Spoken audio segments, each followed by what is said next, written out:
Amanda Marisa, remaja berusia 13 tahun, adalah satu-satunya korban meninggal dalam kecelakaan beruntun yang melibatkan truk trailer pengangkut kertas karton bekas di ruas tol Cipularang KM 92 pada Senin, 11 November 2024, sore. Amanda Marisa sehari-harinya akrab disapa Sasa. Dia merupakan anak dari asisten rumah tangga di keluarga anggota TNI Yonzikon 13 KE dan sehari-harinya tinggal di asrama Yonzikon 13 RT02 RW 13, Srengseng Sawah, Jagakarsa, Jakarta Selatan. Saat kejadian, dia diajak Kartika Eka Putri, 27, istri anggota TNI dalam satu mobil. Turut serta dalam rombongan tersebut adalah anak Kartika Eka Putri yang masih bayi, berinisial NA, 2. Sore itu, mereka melakukan perjalanan dari Padalarang kembali ke Jakarta naik mobil Toyota Avanza warna silver. Saat melintas di tol Cipularang KM 92, mobil yang mereka tumpangi menjadi korban kecelakaan beruntun tersebut. Amanda Marisa meninggal di lokasi kejadian.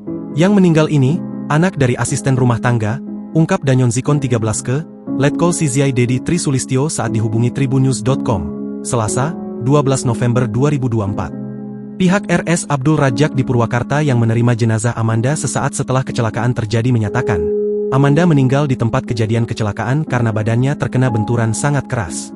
Kepala dan tubuh Amanda terhantam tumpukan kertas bekas muatan truk yang menyeruduk Toyota Avanza yang ditumpanginya. Hasil otopsi Dr. RS Abdul Rajak menyatakan, Amanda mengalami pecah pembuluh darah di kepala.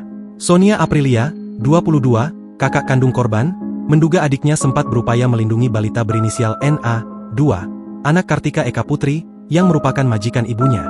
Kayaknya memeluk NA, soalnya dia punya bekas memar di punggungnya itu, kayak memar kaca gitu. Dan si NA ini enggak kenapa-napa dia, mungkin bisa jadi dia melindungi si NA, kata Sonia, dikutip dari kompas.com. Keluarga orang tua Amanda pun sangat terpukul atas kepergian tak terduga Amanda. Sebelum menghembuskan nafas terakhirnya, rupanya Amanda Marisa ternyata sempat memiliki permintaan terakhir. Dikutip dari Tribun Bogor, Amanda sempat merengek ke ayah kandungnya minta dibelikan es krim. Sebelum berangkat ke Bandung sempat minta dibeliin es krim ke bapaknya. Ujar Dedi. Siapa sangka ungkapannya itu menjadi permintaan terakhirnya. McD, hampir McD, jajan. Saya bilang udah minta aja es. Dia minta es, McD, minum, dia tidur. Terus pas tidur itu saya bangunin, saya suruh jajan. Dia main dah tuh, minta izin pak, mau main dulu ah. Si Sopani belum pulang. Udah, ntar kalau Sopani pulang bareng. Nah di jalan si Sasa ngomong, Pak Sasa mau jagain Nadine.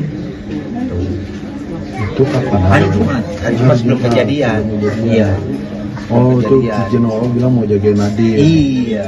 Itu pesan terakhir dari almarhum pak? Terakhir iya. Download Tribun X sekarang, menghadirkan lokal menjadi Indonesia.